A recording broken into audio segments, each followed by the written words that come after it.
Hello, I'm back again and I'm here to read chapter 11 in the Memoirs of Princess Alice and the Duchess of Gloucester. In this chapter, we are reading about her time, Alice's time, and her duties before the war and then during the war.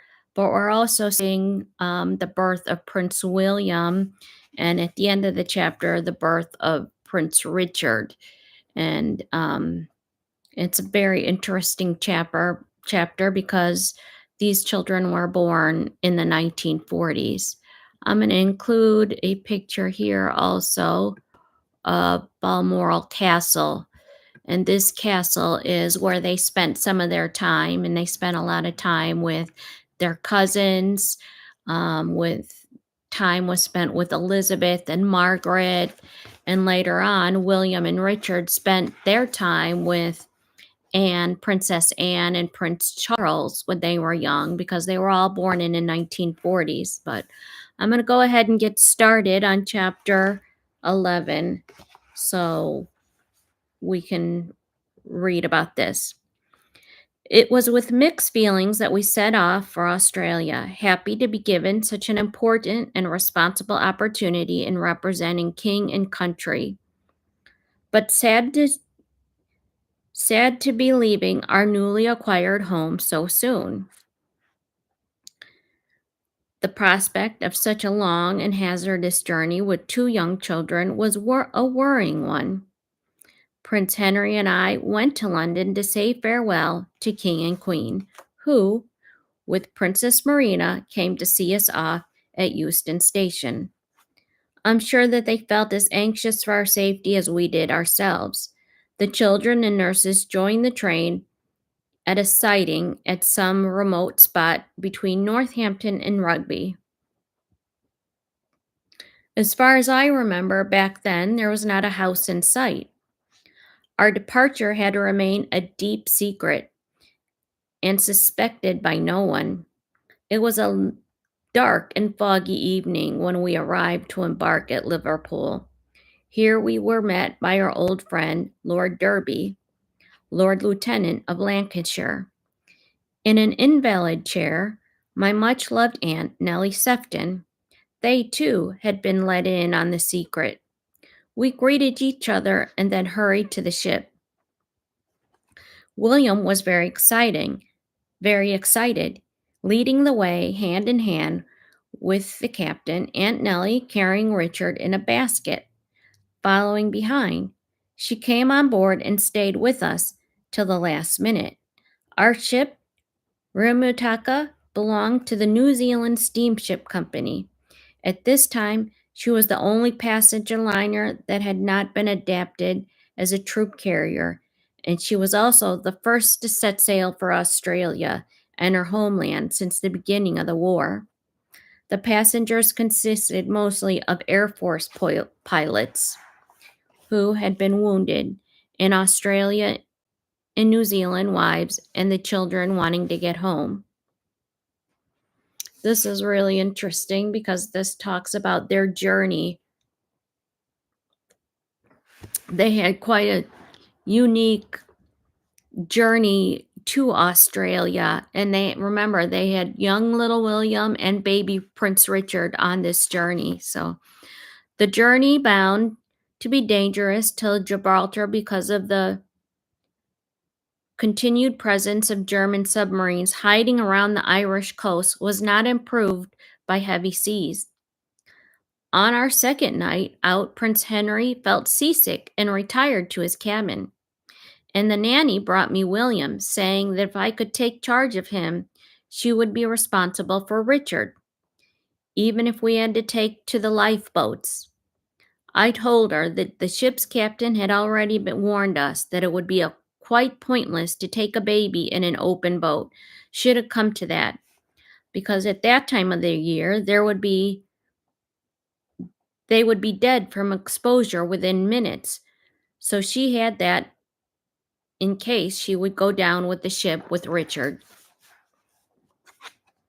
About 11 o'clock, Commander Robertson took in and warned me to be ready for anything. and to put out my warmest clothes, and soon after the ship gave a mighty lurch, sending everything flying from the cupboards and projecting a trunk onto my head, which practically knocked me about. "I don't like it," said William in a small voice. Next morning, we discovered that we had been rocked by a depth charge used in our defense by one of the 9 escort vessels, the frigate Newfoundland, which had detected and apparently sunk the enemy U-boat as we turned aside. The next day, a hot water pipe burst in Richard's cabin just above his cot, but luckily most of the water went into the electric light bulb. I wrote my first report to Queen Mary on the 19th of December, the day after William's 3rd birthday, as we passed through the Bay of Biscay. They had taken immense trouble to make our cabin comfortable and attractive, and the nurseries are beautifully arranged. Very nice carpets, chintzes, and even a tiny table and 4 chairs. Besides being a gale, I believe we were zigzagging and changing course all the time to avoid a U-boat which was pursuing us. Mercifully, one of our own escorts dealt with it successfully. I believe there was a lot of bangs, but everything in the cabin was making such a noise I did not hear them. I told William in the morning that it was his birthday, and he was too miserable to care, and said sadly, "I don't want a birthday." However, he cheered up, and later the ship's company presented him with a lovely trolley and a pull car. After a beautiful pink and white birthday cake, at one time we thought of postponing the birthday party, but in the end decided to have it. We were kept busy holding on to the cups and plates that kept running around the table, and no one was very hungry. It was too rough to write any more now. The Rumtuka arrived at Gibraltar in the safety of the Mediterranean, and by then under Allied control. There we briefly disembarked with William and climbed the rock to feed the apes, before sailing on to Malta to have Christmas lunch and listen to the King's speech, and then on again to the Suez Canal to Aden. Passing through the canal, the ship was invaded by a swarm of locusts. We were all at lunch, but Richard happened to be on top deck at the time and in care of the nursery, who picked him up and fled to the nearest seaman's cabin without first consulting Nanny Lightbody. The latter considered this an unhappy breach of discipline.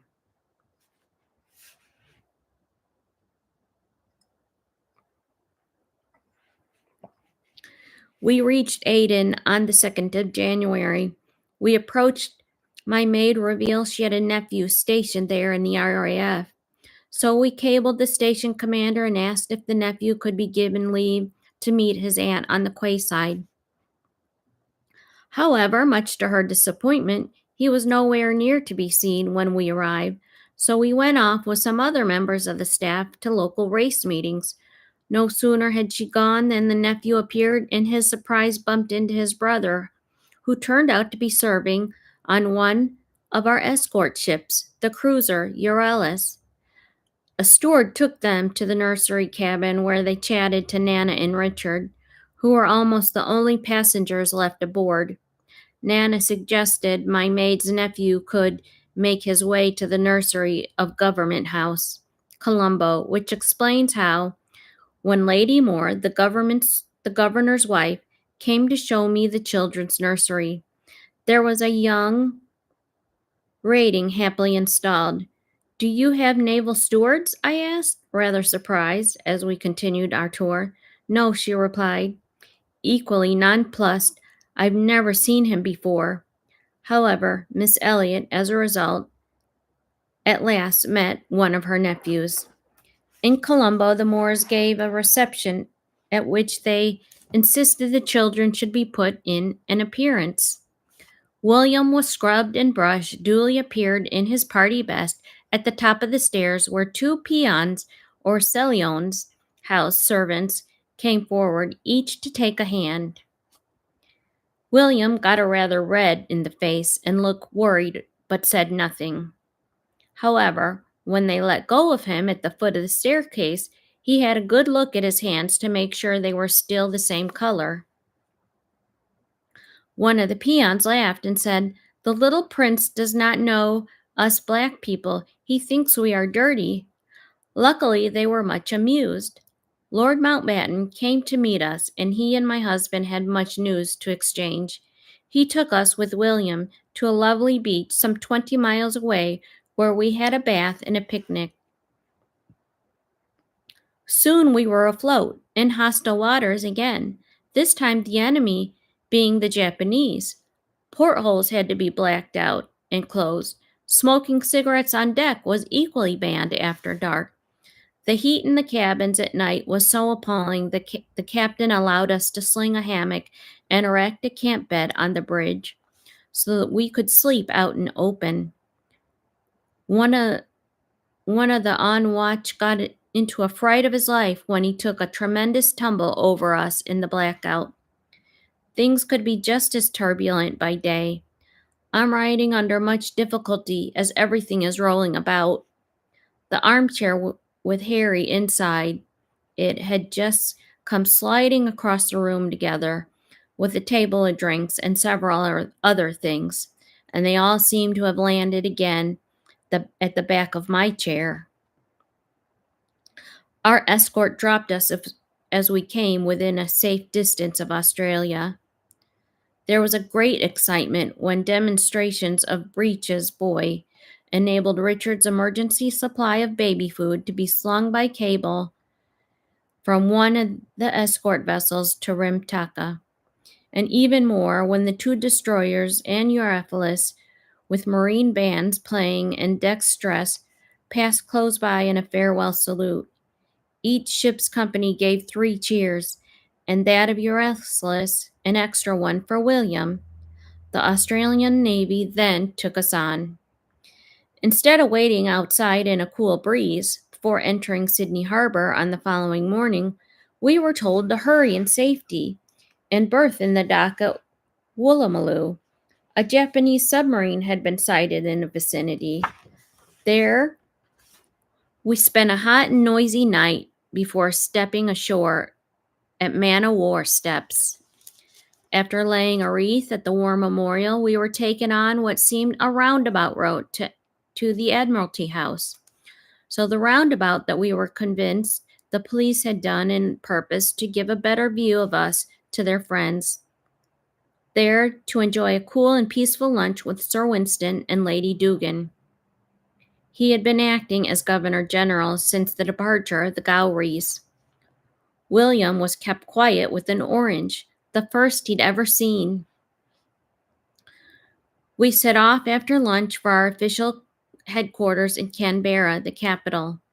The crowds when we left, they were huge, and Prince Henry, who always liked to drive, edged the car through them for the first miles of our journey. We could clearly hear friends crying, "Good old Scotland, good old Henry, hello, Dukey," and many calls of "Cool." Even in Canberra, the streets were lined with flags waving enthusiasts when we arrived in darkness at 8:30 in the evening. Australia at that date was a country of 7 million inhabitants.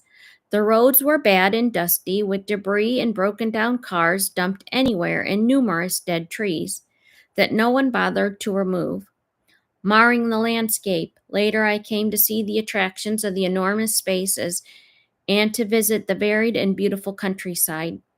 It is in the enormous size of the country that can never be comprehended before you actually travel there.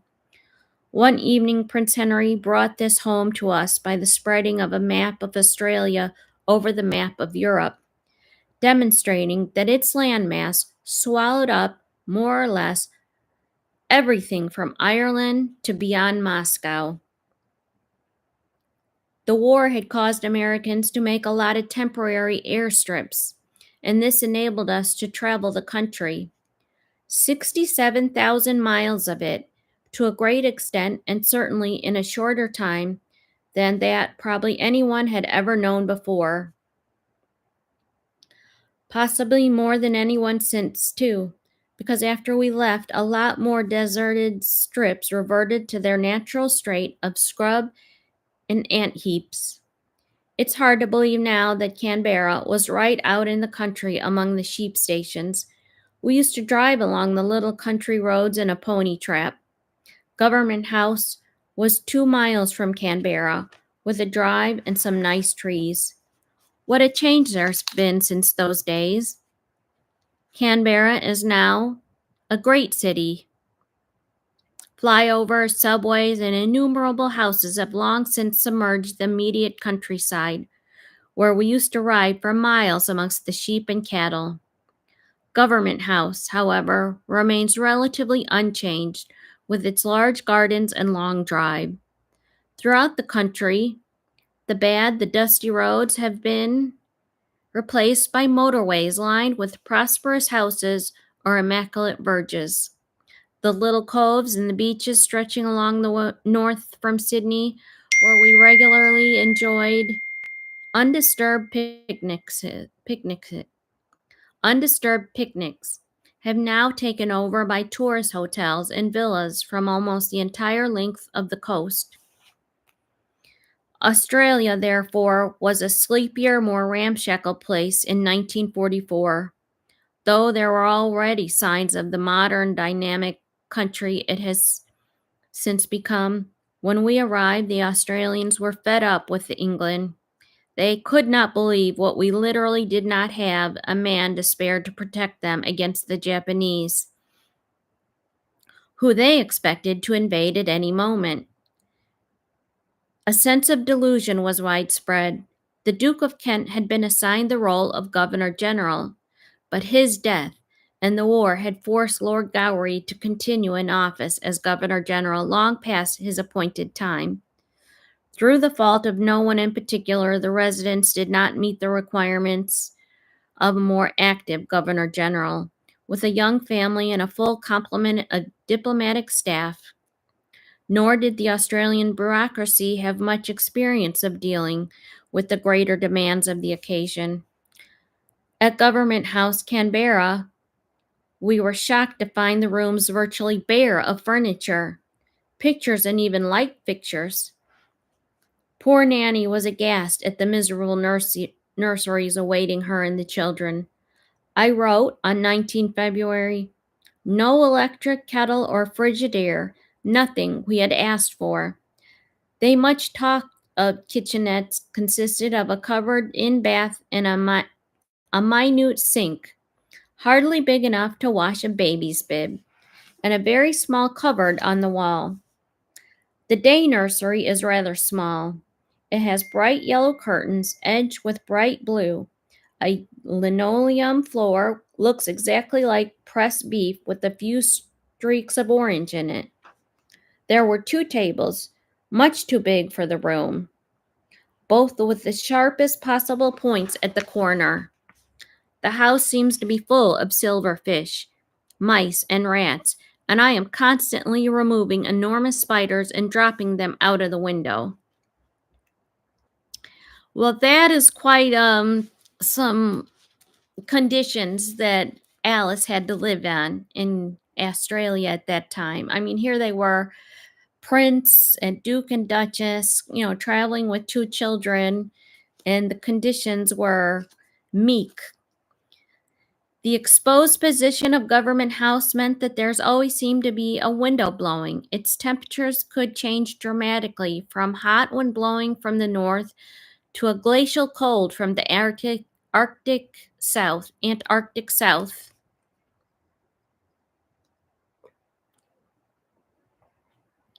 A hot wind blew for the official photograph taken a few days after our arrival, making it difficult for us to look our best. William ran around the garden and pursued by a horde of fat photographers who became more and more desperate for breath. The children were a great help to us in our work.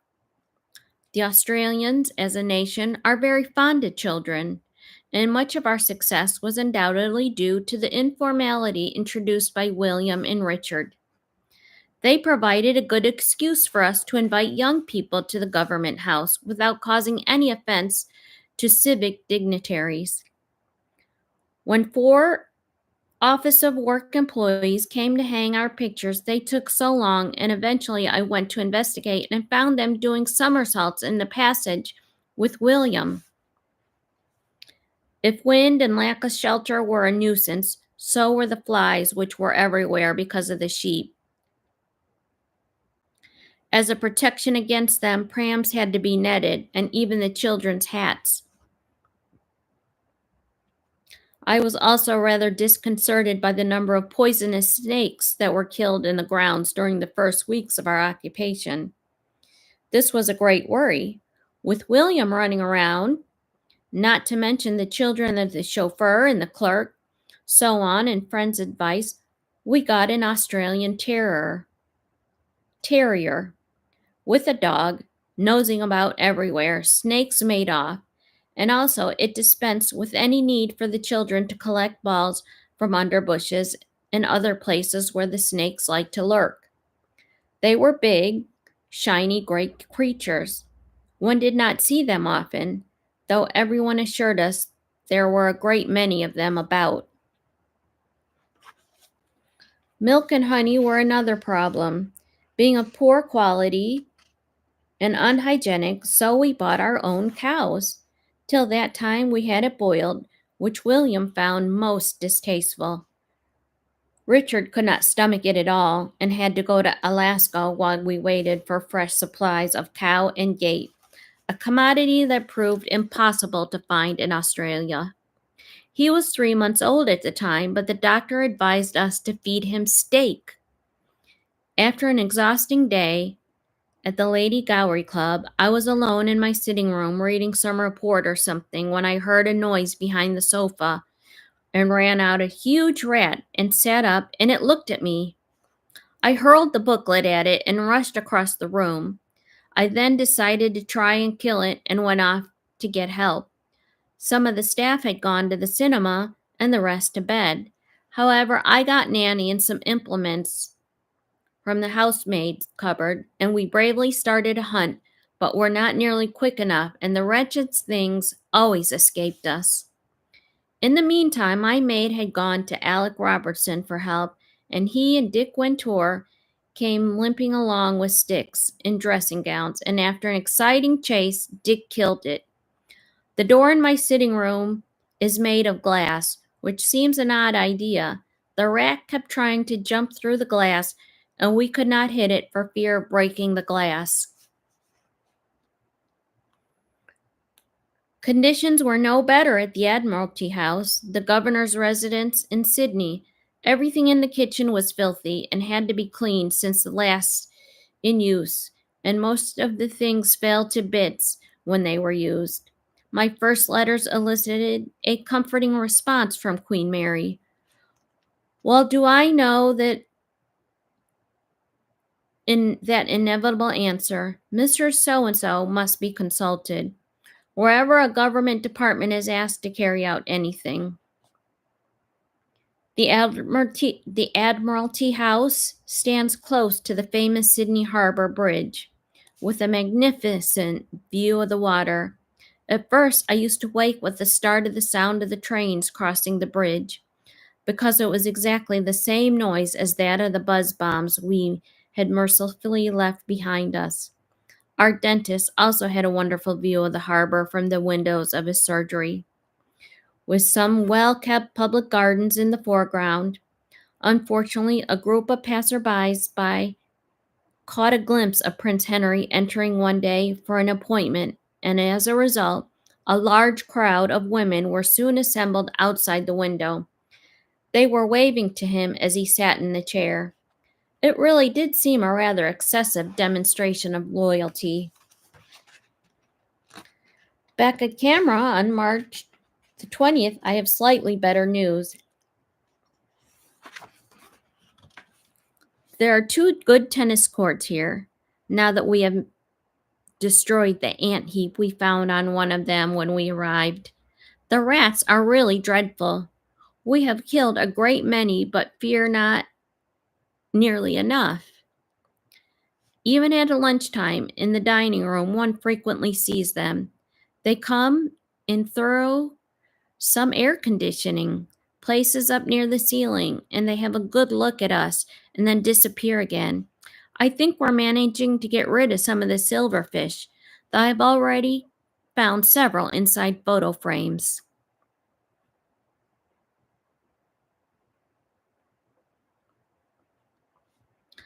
The early weeks were a period of much fitting uniforms.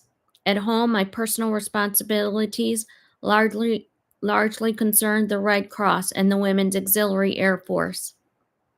In Australia, the WAAAF.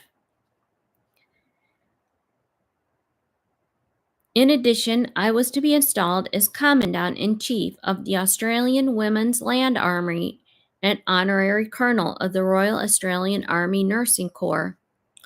Uniforms could be stiffly hot, though it was unwise to travel anywhere without an overcoat in case the wind changed. A visit to the WRANS made me note in my diary that I envied them and their open necks in the heat. Our schedule throughout the 2 years we were in Australia tended to be hectic, made all the more tiring by the poor health we all suffered during our stay. I was only just recovering when I arrived, both from the effects of the war and the recent birth of Prince Richard, and never had any time to rest in the way that I should have. Prince Henry scratched his legs swimming in the islands, visiting troops, and appeared to have poisoned his system as a result. William soon began to suffer from what was diagnosed as nephritis.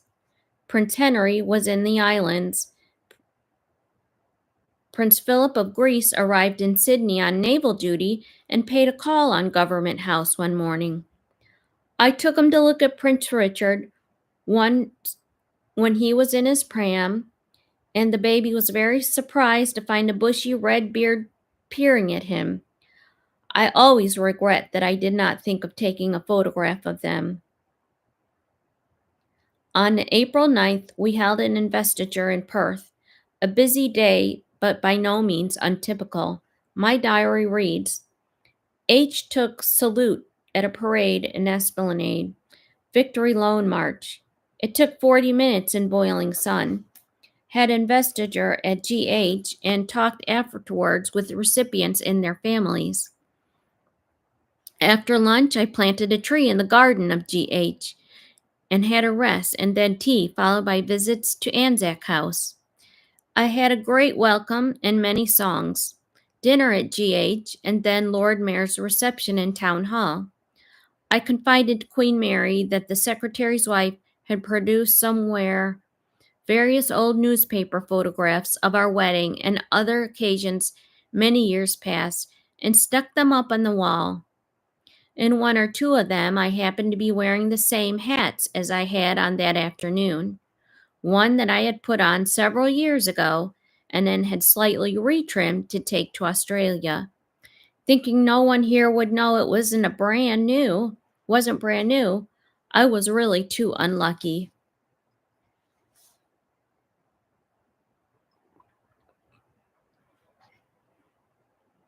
My letters were passed on by Queen Mary to the king and by him to the rest of the family, so I tried to make them as full and interesting as I could. There could, of course, be unforeseen complications. You can imagine our dismay and annoyance when an envelope arrived here today. I wrote 2 months after our arrival by sea, containing 37 letters from various members of our party, sent off to England from Ceylon. I enclose one which I have gone to you. They apparently got to the Colonial Office in London, and they were sent here.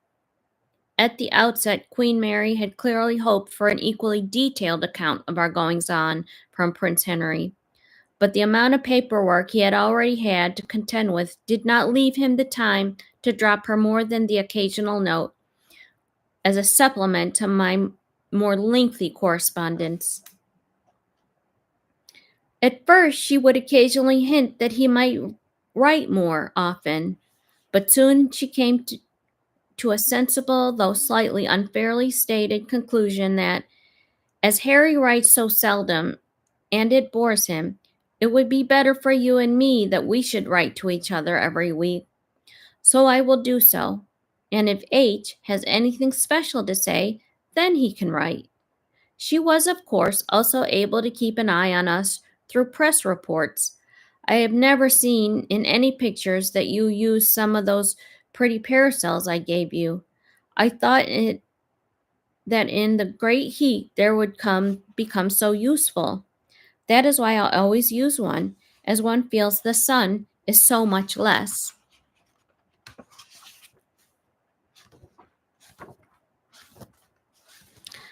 The parasols were indeed very pretty, but they were too frail and old for the boisterous winds and sometimes changes of the Australian climate, such as one day at Canberra, with a rainstorm from the south and sandstorms from the north, began to pelt down from together in the form of a liquid mud. I did one day take a parasol on a trip to a distant town. We flew there, and when we returned to the airplane at the end of the visit, my lady in waiting, whom I had entrusted with this precious article, found that it was missing from the place where we left it. Several months later, it arrived in a parcel, having been discovered by an architect rolled up in one of his plans.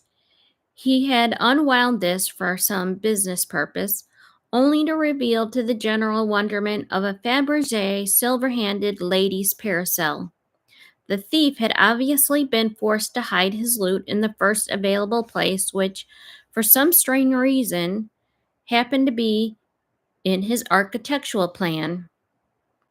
It was Prince Henry's intention to visit the capital of every state within the first 6 months of his tenure as Governor General.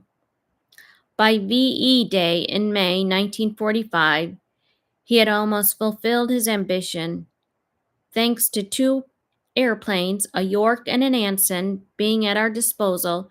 We had together visited New South Wales, Queensland, Victoria, Western Australia, and South Australia, and even Tasmania. When the war with Japan ended, we succeeded in visiting 3 state capitals at the same day. Everywhere we were handsomely rewarded by the sight of huge and enthusiastic crowds and much personal kindness and generosity. Meanwhile, in our private lives, we begun to settle down. Our principal relaxations were riding with, and Prince Henry now resumed this enthusiastic deck tennis and picnics. After dinner in the evenings, we played paper games and showed films, both featured films and our own. Once we were planning to show a film to a group of 9 admirals after dinner at the Admiralty House, and so hired the electrician to remove the vast chandelier in the drawing room because it interfered with the projection. When he started to take it down, he discovered it had been hanging by a single wire, as it was normally suspended directly above the table at which we ate tea every day. We felt this discovery amounted to a very lucky escape.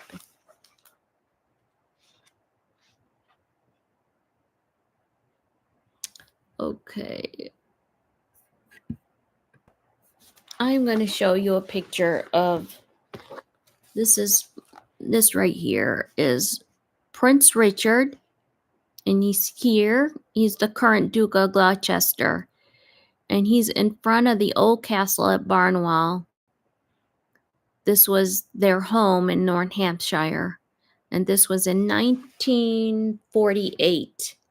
So that's looks like a really nice place to be and to relax. But I'm just going to read a couple more pages. It's the end of this chapter. Ill health was the chief cause of anxiety. William, in particular, he had a disturbing middle ear operation and then a kidney infection, while Prince Henry and I were plagued with tooth problems.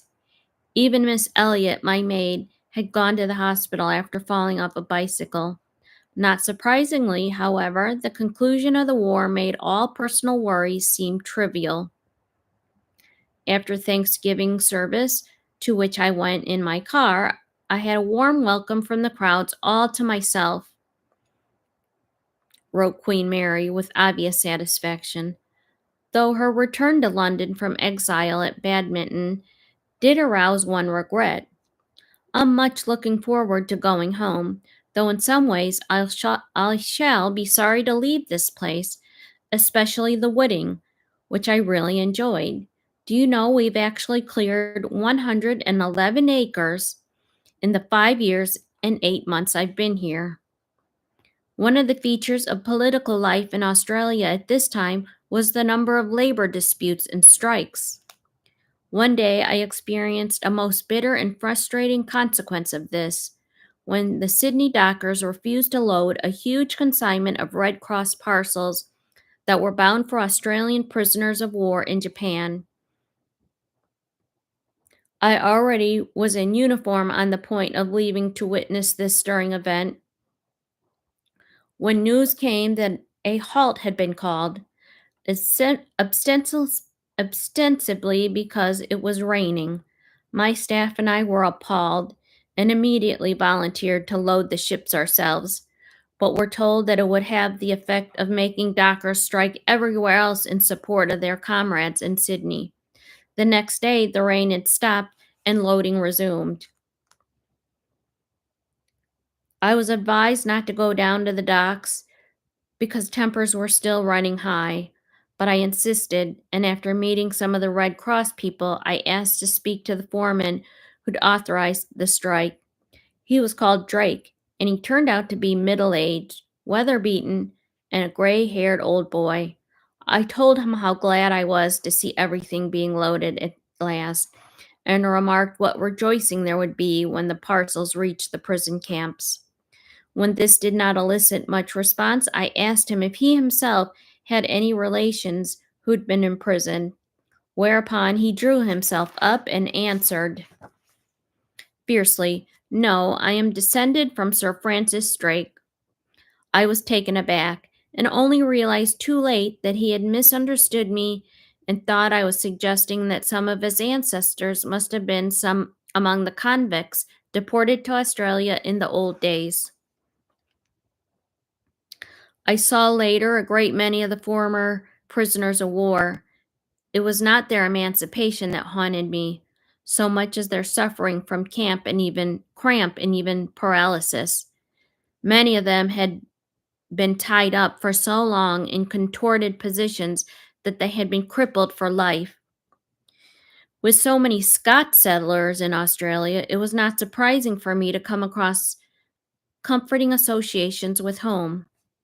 The old housekeeper at Government House in Perth, Mrs. Coventry, had once been a storeroom maid at Dalkeith, and Sir Frederick and Lady McMaster actually had a property in northern New South Wales called Dalkeith, where we stayed for a welcome, informal few days.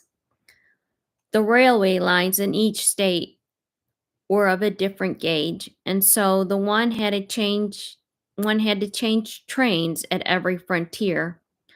Of our visit to Melbourne early in November to attend a series of victory parties and celebrations, we motored to Albury, where entering the Victorian train, at 3 o'clock we left the cars and entered the governor's coach. There was a large and smiling crowd on the platform, and it was very hot. The children were both thrilled with the train, and the attendant produced some ice creams, which were much enjoyed by all, including Richard.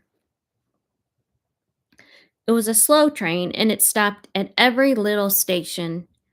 There were the masses of children waiting at each station, and they all came tearing along our window and pressed their faces against it. William and Richard were much amused and they waved energetically and banged their hands on the windows, trying to hit off the hands of the children outside. This game seemed to give great amusement and delight to both sides. Although the children went to bed early, they did not sleep until 9 o'clock, because at each station the children called outside for William, and they woke him up so he had to peep around the curtains at them. The Melbourne trip was, in a way, was in a way of being a pick-me-up, especially for the children. But peaceful family outings proved to be hard to come by. On the 29th of November, I reported yesterday, we had our first free day, so took William off to visit Phillip Island. It's an hour and a half by car and a half hour by boat. An attractive place with koala bears, penguins, mutton birds, and nice sandy beaches. We had hoped it would be very private, but alas, that seemed impossible. News of our arrival had got around, and the little pier where we landed was packed with people, including a mass of Dutch refugees from Java. They were rescued from the prison camps. We were soon surrounded by this throng and had to receive bouquets and shake hands and goodness knows who. Several police were there, but as usual, they were perfectly useless. William, needless to say, proved the star attraction wherever he went. Banner headlines on the 15th of December issued the Australian Women's Weekly proclaimed, William the Conqueror, the traveling salesman of Britain, and continued, he has broken the ice at many official functions, for formality vanishes when a small boy enlivens the proceedings. Recently, at a Girl Guides rally at Melbourne Government House, he sat patiently for 20 minutes beside his mother, who gave the guide salute to the parade. Then he began to gather sand and gravel from the drive and made mud pies on the days. There were other impromptu moments, thanks to a mistake at Government House. Lady Dugan and I arrived exactly 1 hour too early for a formal inspection of the Victoria League, to the consternation of all concerned. Another time, just as Prince Henry was conferring a knighthood on an old gentleman at an investiture, there was a tremendous noise of a scuffle, and a mouse, hotly pursued by a tabby cat, shot across the parquet floor. Of course, everyone got the giggles, and the poor worthy receiving the honor, who was kneeling with his back to the company, blushed scarlet, obviously thinking his trousers must have split or something. Investitures seemed to encourage ludicrous incidents. At another, a child, in the full view of everyone, suddenly swallowed a marble. His mother, with great presence of mind, held him upside down till the marble dropped out. On leaving Melbourne, we visited Bunnalia before returning to Canberra. Heat and flies ghastly. About 1:02, it was about 102 by 11:30. We next went by car and stopped for a picnic. Harry suddenly said to me, "What happened to your face?" I looked in the mirror and saw it was the color of a black currant fool all over. Harry wore shorts and shirts only, of the Air Force uniform. The latter he took off at intervals while I dried his back with bath towels. By the time we got to Shepperton, it was over 105 degrees. I began to doubt if I would survive. Eileen was also looking puce by then. However, we all managed to get through the visit. I gulped down some ice orangeade, which gave me an awful pain, but luckily, after we left, we had to stop getting cool water for the car. They said it was 110 degrees there. My dark glasses were red hot and burning my skin, so I had to remove them. At last, we got to the place where our airplane awaited us and were revived by hot tea. Canberra we found equally hot. Downstairs rooms, luckily fairly cool, by bedrooms and nurseries ghastly. The poor children, together with Miss Horsey and Sandy, also had a dreadful motor drive. Nanny held a sponge to Richard's head most of the way. They stopped the car to let William get out and be sick, and he nearly trod on a snake coiled up on the side of the road. When we arrived, we found no electric power for fans and no light allowed after 9 o'clock. There was no electricity for cooking, Frigidaire, irons, etc., owing to a strike in Sydney. not helpful to people's tired and frayed nerves. It was too hot to sleep, and one had to sit up at intervals to breathe during the night. William coughed all night, which turned out to be a whooping cough. Richard cried most of the time. All Sunday there was the same burning hot wind, so the only hope was to close all windows. The nurseries were unbearable, so nurses and children retired to the spare bedrooms where it was slightly better. In the middle of all this, we struggled with unpacking and getting off Christmas cards. Everybody became quite vague and idiotic. Christmas Day proved equally harder to bear. I was all dressed and ready for church yesterday and about to get into the car when I suddenly collapsed. Admiral Bracegirdle, official secretary, was wishing me a happy Christmas when I suddenly saw him in a sort of a mirage. I just had time to seize Miss Horsey by the arm, disappeared into Harry's room alongside. Too silly, but I suppose the heat was too much or something. The Bracegirdles had given William a black lamb for Christmas. A rather hot and smelly present in that climate. It was known as Sambo, and it used to trundle around on a lead, getting bigger and bigger while we wondered what to do with it. When we left, we gave it to a farm nearby, and for several years after its fleece was shorn and publicly auctioned for the benefit of disabled soldiers and sailors. It was always known as Prince William's Lamb, and under this title it enjoyed considerable fame as a sheep.